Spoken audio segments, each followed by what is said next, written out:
कुआं जी, यूसुफ पठान कौन है? साकेत गोखले कौन है? मेनका गुरुस्वामी कौन है? ये लोग कौन है?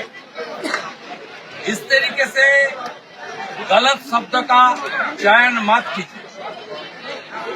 भारतीय जनता पार्टी को प्रतिष्ठाता का नाम है एक बंगाली, उनको सब नमन करता है, उनका नाम डॉक्टर श्यामा प्रसाद मुखर्जी। बस भारतीय जनता पार्टी के लिए बंगाली और भारतीय संस्कृति आप लोग का पास एडवाइस लेने का जरूरत कोई नहीं है।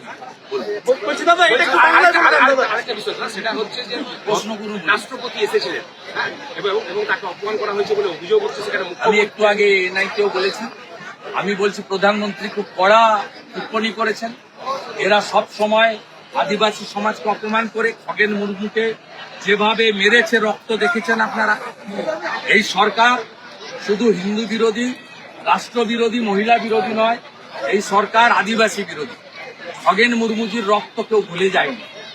ঠিক একইভাবে দ্রৌপদী মুর্মুজিকে কালকে যে অপমান করেছে, শুধু আদিবাসী সমাজ নয়, পশ্চিমবাংলার প্রত্যেকটি নাগরিক এর প্রতিবাদ করছে। আনন্দ বোসের ক্ষেত্রে বারবার সংঘাত লাগছে, এখন যখন আনন্দ বোসকে কোনো সংঘাত হবে না। মিস্টার রবি এখানে আসছেন মমতা ব্যানার্জিকে সংবিধানের ABCD শেখানো। কিন্তু এখন হঠাৎ করে দরদ দেখা যাচ্ছে আনন্দ বোসের ক্ষেত্রে মমতা বন্দ্যোপাধ্যায়, এতদিন যেটা ছিল উনি সব সময় সকালে একরকম বলেন, বিকালে একরকম বলেন, রাত্রে আরেকরকম। উনি যদি কথা ঠিক রাখতেন তাহলে উনার আজকে এই অবস্থা হতো। এরকম রাস্তায় বসে আছে, বসার প্র্যাকটিস করছেন, এপ্রিল মাসের পরে পার্মানেন্টলি রাস্তায় থাকবেন। আমাদের একটা এয়ারপোর্ট লাগবে মালদাতে। বিজেপি কে আনো না ভাই, পূর্ণিয়া এয়ারপোর্ট কে করেছে? মানে এখন যেটা বন্ধ, পূর্ণিয়া এয়ারপোর্ট বানিয়েছে নরেন্দ্র মোদী তো। হ্যাঁ, তাহলে মালদা এয়ারপোর্ট, বালুরঘাট এয়ারপোর্টও বানাবে নরেন্দ্র মোদী।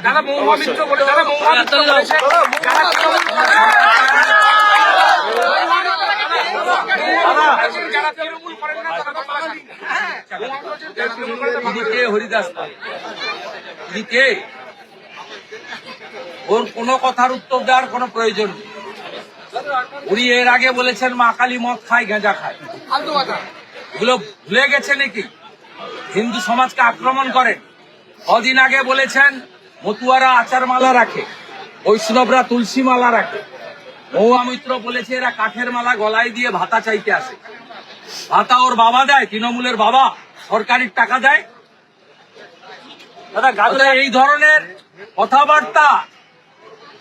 এই ধরনের কথাবার্তা উত্তর দেওয়ার কোনো প্রয়োজন নেই। আর এই রকম লোকেদের কাছ থেকে বাঙালির সার্টিফিকেট নেওয়ার দরকার নেই। পশ্চিমবঙ্গ তৈরি করে দিয়ে গেছেন দুজন বাঙালি, স্বামী প্রণবানন্দ আর ডক্টর শ্যামাপ্রসাদ মুখার্জি। বিজেপি ছোট থেকে বড় কোন কর্মসূচি ডক্টর শ্যামাপ্রসাদ মুখার্জিকে ফুল আর প্রণাম না জানিয়ে হয় না। এই পার্টিটার প্রতিষ্ঠাতাই একজন ধুতি পাঞ্জাবি পরা আদর্শ বাঙালি রয়েছে। এদের কাছ থেকে আমাদের উপদেশ নেওয়ার দরকার।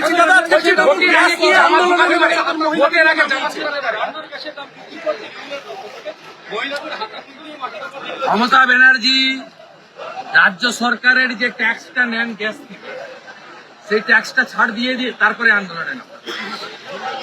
গাজলে মহিলা কলেজ হয়নি, পাশে বিহারে কিষানগঞ্জ, এখানে কাছেই, এখানে কাটিহার আপনার পূর্ণিয়া কাছে, হরিশ্চন্দ্রপুরের গায়ে। আপনি সেখানে যান, 10 টাকা কম পেট্রোল ডিজেল, এখানে 10 টাকা দাম বেশি। রাস্তার এপার আর ওপার।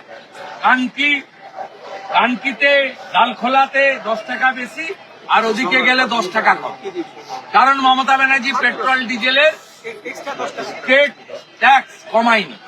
উনার লোকেদের বলুন, আগে এলপিজি গ্যাসের সিলিন্ডারে রাজ্য সরকার যে ট্যাক্সটা নেয়, ওই ট্যাক্সটা ছাড় দিক। উনি একটা কাজই করেছেন, 20,000 মদের দোকান দিয়ে পশ্চিমবঙ্গকে মদময় করে দিয়ে গেছে। এই কাজটা মমতা ব্যানার্জি করে। আর কিছু কাজ করে। উত্তরপ্রদেশ, আসামে যেমন সুরক্ষিত আছে, ঠিক একইভাবে হবে। ধর্ষকদের সকালবেলা জমা নেব, বিকালবেলা খরচ করে দেবো, কোর্টে পাঠানোর দরকার আছে।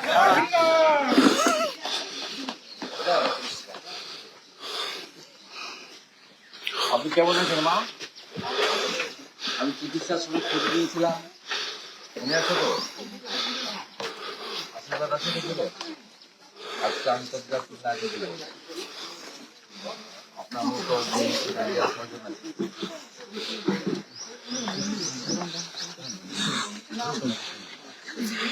বাড়িতে আরে ওনাকে সম্ভব না।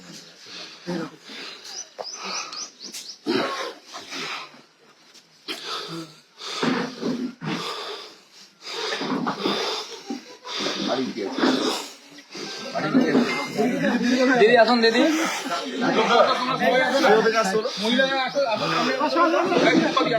একটু একটু টান দিকে যাবো।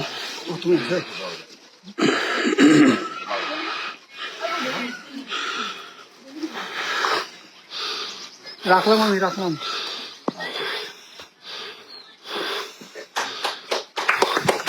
भारत माता की जय, भारत माता की जय, गोविंद दास जिंदाबाद। বাড়িতে দিয়ে দাও, দিয়ে দাও। এগুলো ছবি তো লাগবে বাড়িতে, আমি এগুলো ধরে বলুন আপনি কেমন আছেন? চিকিৎসা ঠিকঠাক হচ্ছে? হ্যাঁ, কখনো চিকিৎসার অসুবিধা হলে আমাকে জানাবেন। নাম্বার তো দেওয়া ছিল, গতবারে আমার লোক এসেছিল তো। আমরা ডাক্তার কি করি কোথায় নেই মোবাইল নিয়ে আসতে বলুন, আমার নাম্বারটা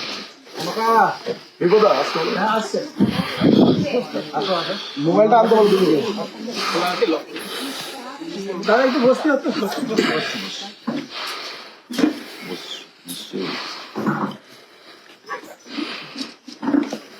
লকটা খুলতে হবে মোবাইল আমার নাম্বারটা নিয়ে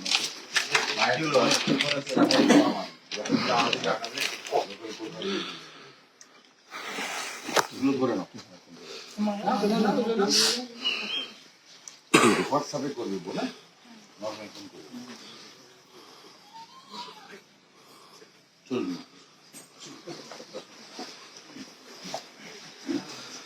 এখানে তো বলবে না, বাইরে বলবে।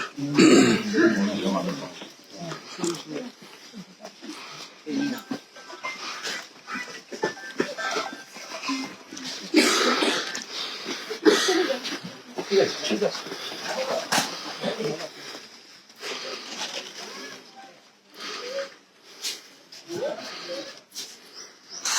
পূজা করেন তো আপনি?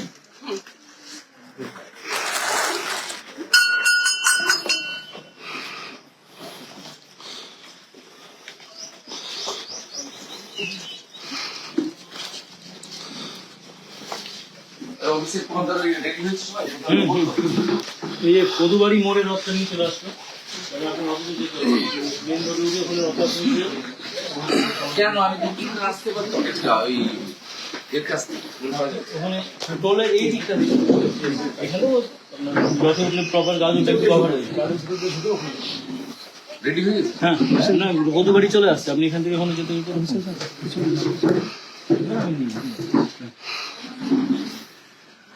কোনো সুবিধা হলে জানাবেন। আপনি সুস্থ থাকবেন, ভালো থাকবেন, আমাদের আশীর্বাদ করবেন। আর যদি কিছু জিনিস থাকে বলুন।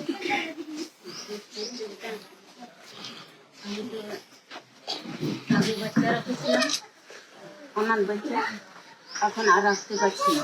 আচ্ছা, আর্থিক ব্যবস্থা আমাদের খুবই। কতজন বাচ্চা রাখতেন আপনি? আগে অনেকজন বাচ্চা থাকতো, এখন আর আর্থিক ব্যবস্থা আপনি আপনার মেয়েকে দিয়ে লিখে পাঠাবেন, যতটা পারি আমরা করবো। 17 বছর বলতে পারছে না, বলছি আমাদের একটা ছাত্রাবাসের মায়ের একটু আলোচনা আছে, ছোট ব্যবস্থা করে দেন। দেখো, সরকার তো আমাদের নয়, সমস্যা হচ্ছে তো সরকারের কাছ থেকে কিছু পাবে না। ওরা উদ্যোগ নিলে ব্যক্তিগতভাবে নিশ্চয়ই যতটা পারি, যত ক্যাপাসিটির মধ্যে আছে করে। এখানকার সরকার তো আদিবাসী বিরোধী, পিছনে গতকাল দ্রৌপদী মুর্মুর সঙ্গে মহোদয়ের সঙ্গে যা করেছেন, বলবো না, আজকে আন্তর্জাতিক নারী দিবস। আমাদের মায়ের কাছে এখানে এসেছি, তিনি এলাকার সকলের অত্যন্ত সম্মানীয়া। আমি নিজেও ওনাকে অত্যন্ত সম্মান করি। উনি তো পদ্মশ্রী। না, ওনাকে প্রণাম করতে হয়েছে। পদ্মশ্রী পাওয়ার কেন, আরো অনেক কিছু মানে সম্মানের অধিকারী। সামাজিক একটা আজকে আমি যেহেতু গাজলে পরিবর্তন যাত্রায় মালদা বিভাগে এসেছি, আমার আজকে আন্তর্জাতিক নারী দিবসে ওনাকে পা ছুঁয়ে প্রণাম করেছি। চলে আসছে, এটা আমার কাছে একটা বড় কাজ। এই জন্য এসেছি। এর আগে উনি যখন অসুস্থ ছিলেন তখনও আমি খোঁজ খবর রেখেছিলাম, পাশে দাঁড়িয়েছিলাম, ভবিষ্যতেও থাকবো। উনি নিজের উদ্যোগে কিছু অনাথ বাচ্চাদেরকে এখানে রেখেছেন, কোনো সরকারি সাহায্য কোনো পাননি কখনো। এমনকি হাসপাতালেও তাকে দেখা গেছে হাসপাতালের নিচে মেঝেতে শুয়েছিলেন, উনি বেডটা পর্যন্ত পান। সেগুলো আমরা জেনেছি, আমাদের তো ওনারা বলেননি। আমরা সংবাদ মাধ্যম, সোশ্যাল মিডিয়ার যুগে জানতে পেরেই আমি ব্যবস্থা নিয়েছি। এবং আজকে ওনার বাড়িতে আমি আমার নাম্বার দিয়ে গেলাম ওনার মেয়েকে।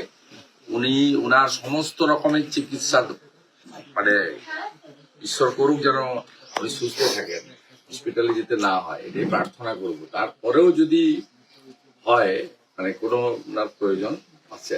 যেখানে রাষ্ট্রপতিকে এই ধরনের অপমান বা করা হয়েছে এবং একই সাথে রাষ্ট্রপতি নিজেও বঞ্চনার কথা